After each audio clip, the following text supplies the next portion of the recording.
guys, as I mentioned from kickoff of the NFL season and a rematch of the AFC Championship game and potentially a preview of this year's Patrick Showtime Mahomes versus Lamar Action Jackson. Doesn't get much bigger than this. Lamar, will this be a revenge game? Any game I play, and I feel like it's a revenge game, so I'm not just going to look at this game like a revenge game. Anybody we play, no matter if we beat them or lost to them previous years, I just want to win. All right, Shay, I want to start with you here. More dangerous offense. Is it Baltimore or KC? Look, I understand with the addition of Derrick Henry, Lamar Jackson another year up on the Todd Monken's offense. Zay Flowers take another a step forward, and they get the tight end. Mark Andrews was injured a lot last year. He comes back with a double tight end with Likely. But it's just hard for me to believe that Patrick Mahomes is going to have another down year. And we say down year because you measure Patrick Mahomes by his best. And when Patrick Mahomes plays his best, we know what he's capable of doing. They got speed now. They drafted Xavier Worthy. Hollywood Brown is going to miss this first game, but they have speed on the outside again to take the top off the defense. Travis Kelce is going to come back and have an uptick season because he was, according to Travis Kelce, he'll tell you he didn't play his best football last year. And so I like Andy Reid diagramming these plays on the opposite side of the football. And like I said, I understand that what the Baltimore Ravens did going out and getting Derrick Henry, they should be able to run the football a little bit more. They ran the football great all year last year. They're going to be a top 5 rush team again. But it's just hard for me to see Patrick Mahomes not having a better year than what he had last year. So I'm going to go slightly, not much better, but I think they're going to throw the ball a lot better this year, Kansas City will, than they did last year. So I give them a slight edge over the Ravens. Well, you know what, Shay, you ain't the only one that you know has a little understanding about it. I got a little understanding too, and I get where you coming from about Kansas City and Patrick Mahomes. It can't get much worse. Personally speaking, I didn't blame him that much last year. When your team has 44 drops, that ain't on you. That's on them. So I understand that's going to show up in the books as an incomplete pass. It's going to make him look bad. But they've been dropping some of those damn passes from him. We understand that, okay? True. And we know they can run the football with Pacheco. We know you got this cat Worthy out of Texas. We know you still got my brother from another mother, Travis Kelce, the best tight end in the game. Congratulations to him on a couple of new contracts on the football field and off of it. We get all of that. But let me throw this at you. Let me throw this at you, Shay. Okay. Now I look at Lamar Jackson. And I'm going to look at this. You got a situation where you're a 2-time league MVP. Their offense ranked 4th last year, okay? They were the 4th-ranked offense in the National Football League, okay?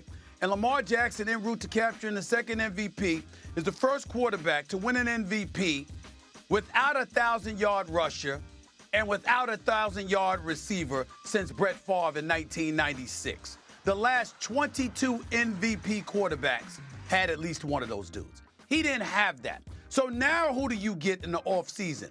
You didn't get some average dude. You got Derrick Henry. You got the monster coming out of the backfield, who's rushed for over 1,000 yards on 5 different occasions in his career, who seems to elevate his level of play each and every single year. It ain't just about the numbers. He's a punisher. He wears you down. He beats you up. And with that in mind, I'm thinking about how Lamar Jackson can benefit off that. And so when I'm imagining him having a stud, a bell cow coming out of the backfield like a Derrick Henry, knowing what he can do with his legs and throwing the football, recognizing that Zay Flowers is going to be better. Rashad Bateman, why would we assume he's not going to be better? Nelson Aguilar, Mark Andrews going to be healthy. Let's see what he does. I'm just thinking along these lines that this offense right here, the Baltimore Ravens, have the potential to be even more dangerous than even Kansas City because of what Lamar Jackson can do and how the stage has been set for him to maximize whatever potential he brings to the table because of the personnel they're surrounding him with this time around. That's how I'm looking at it, and that's what I'm going to believe for the moment. Till I see otherwise. Because they started to drop passes, Patrick Mahomes started to press. Sometimes he pushed the ball into coverage where he didn't need to go. And that's because he's like, well, maybe I need to do more. Maybe I need to be more perfect than what I've been in the past. And that got them into trouble because you're right, they did drop some passes, but I thought Patrick Mahomes pressed a little bit and put the ball in harm's way a little bit too much. I think now with speed guys outside, Worthy and Hollywood Brown. I think Kelsey picks back up where he was a year and a half or 2 years ago. And with the Pacheco is only getting better. He runs the ball physical. Now, are they going to be able to run the football like the Ravens? Absolutely not. And anytime you have a Derrick Henry in the backfield, you have the legs of a Lamar Jackson, that poses problems. And I think a lot of times, Stephen, when you look at this, they're going to have the lead, and so they're going to be running the air out of the ball. And so now it's probably not going to look as flashy at the end of the game as, say, Patrick Mahomes. But with that being said, I still believe that Patrick Mahomes and the Kansas City Chiefs offense will get back to what they were the previous years, and I think they'll be slightly better. Not much. They're not going to be as high-flying as when they had Tyreek. Now, if they had, a proven guy, but I do think they'll get back to what they once were and be a lot better than they were last year.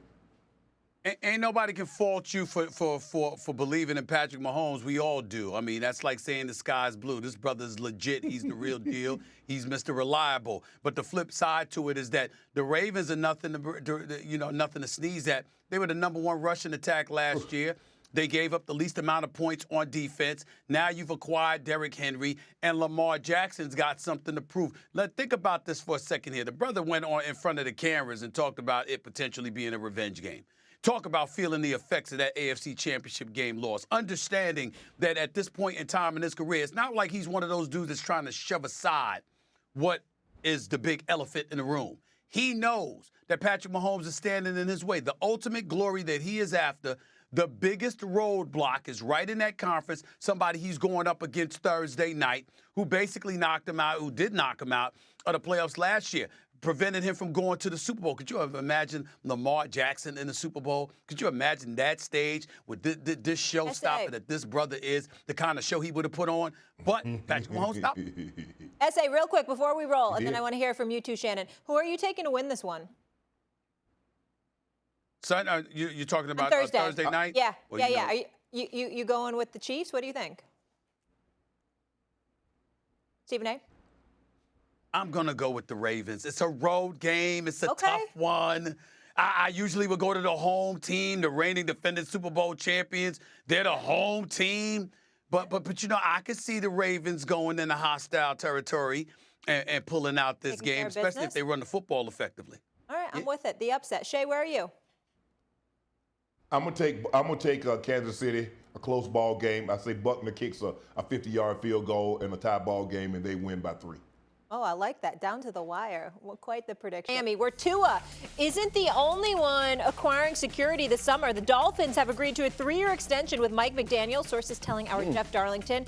McDaniel's entering his 3rd season with the Fins, has led them to the playoffs in each of his first 2 seasons. Impressive. Contributing to that is certainly this guy, Tyreek Hill. Here's Hill on his coach. Absolutely love it, man. Absolutely love it. I'm glad that they did the right thing. I seen some on Twitter the other day that said every coach that the Dolphins pay, they either fire him like a year after. So hoping we can change that right there. All right, Jeff, talk to me. Do you like this move by Miami to extend McDaniel? Okay, I'm on the fence here. Now, I think he deserves the contract. Obviously, take him to the playoffs, that kind of thing. The amount of big games that the Dolphins have won is the only question mark I have. And you're talking about a division where I feel like this is a win it year for Miami. So this year is very telling. I think they should. I think the Bills take a step back, loss of receivers, that kind of thing. We're kind of yet to see how the Aaron Rodgers-led Jets are going to be. I think it's time for Miami to strike. So I think they had to pay him, extend him. I'm still on the fence with how many big games. At some point, you got to put those together. Yeah. I think Miami's a tough place to win. A lot of distractions in Miami. Keeping these guys together and going forward and winning some big games, I think, is the next step for McDaniel. Shay? Yeah, I agree. Jeff, I think they did the right thing in extending him. Only 2 years in, taking the team to the playoffs both years, considering what we do remember how bad Miami was before McDaniel, he got there. And so that in and of itself is worthy of a contract extension. Now, look, they've added a lot of pieces. They drafted Waddle. They traded for Tyreek. They've got a lot of pieces. But I think the biggest thing was the rebuilding of the confidence of Tua. because they were calling him a bust. Now he does have more weapons. They went back and looked at it. It's like, hold on, why did we draft this guy? Well, he had Jerry Jeudy and he had all these wide receivers. He had Ruggs, he had Devontae Smith, he had Najee Harris. Let's put those kind of weapons around him and see if we can replicate Alabama in Miami, and that's what they were able to do. And Tua numbers took off. And McDaniel, he had a lot to do with that because he recommended that they go out and get weapons and put around Tua. But I think he's very deserving of this contract, and you're absolutely right. He's going to have to put it together now because it's just not good enough to get to the playoffs when you have that kind of talent, especially offensively. They're paying one guy $30 million. They're paying the other receiver $28 million. You're paying your quarterback $50+ million. You got A-Chain, you got Mostert. You have the weapons offensively. Now, defensively, we're going to see how they do this thing defensively because they have a lot of pieces that's hurt. Phillips was coming off an Achilles tear. Chubb, they got rid of a lot of guys. So it's going to be very, very interesting how this thing plays out. But I do believe he was worthy of a contract extension. Yeah. So do I. He was worthy of the contract extension. And I certainly don't want to give that impression, fellas, that he is not. In 2 years in Miami, 20-14 record, 2 playoff appearances, although he's 0-2 in the postseason.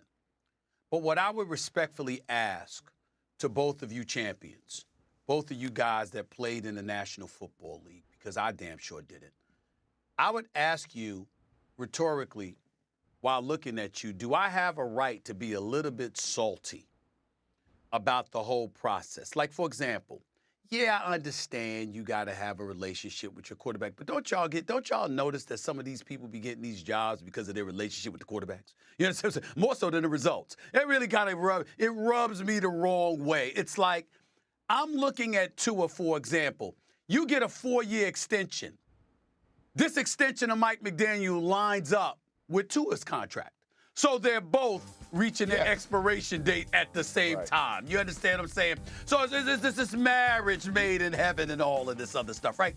And then we want to talk and brag about how Mike McDaniels has done such a bang-up job, such a great job, but that's not what Brian Flores did. Well, I recall Brian Flores winning about 10 games in the season.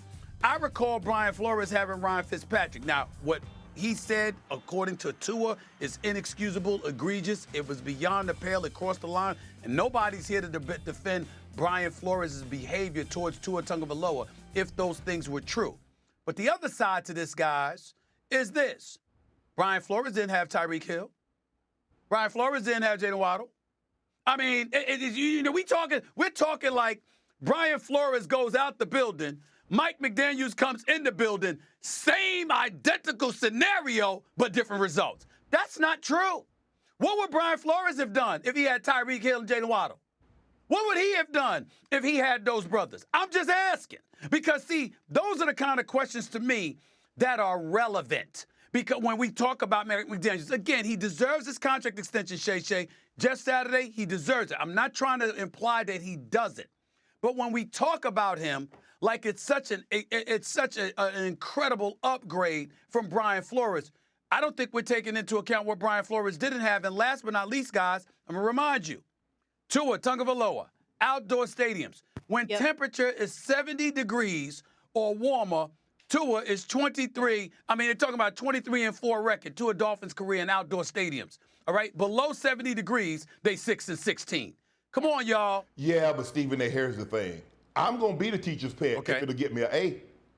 When they tell you, when the owner says you need to change, or people in the building that's higher up than you tell you you need to change the way you're communicating with the quarterback, that you're beating him down, that you're breaking his confidence, well, that's what you need to do. Because here's the thing, a lot of times, guys that come from the Coach Belichick tree, they try to coach like Coach Belichick. Well, first of all, you're not Coach Belichick, and you don't have Tom Brady.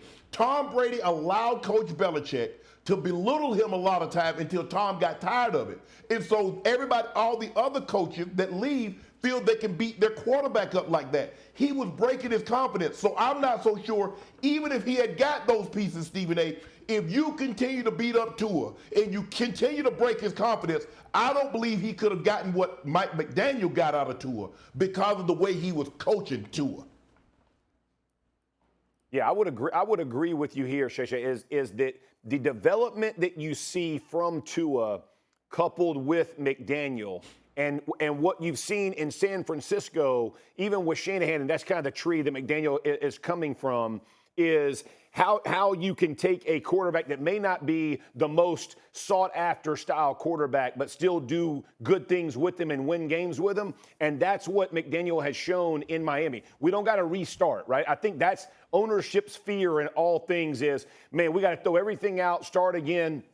McDaniel said, no, we're going to stay with Tua. We're going to develop Tua. But to Shannon's point, all the pieces and parts around him, and Stephen A., you made a great point about all the things added to him. They know he can't just carry it by himself, right? But so few guys can. I mean, there's so few Tom Brady's, and like if you can help a guy and go help him, ain't no shame in that, man.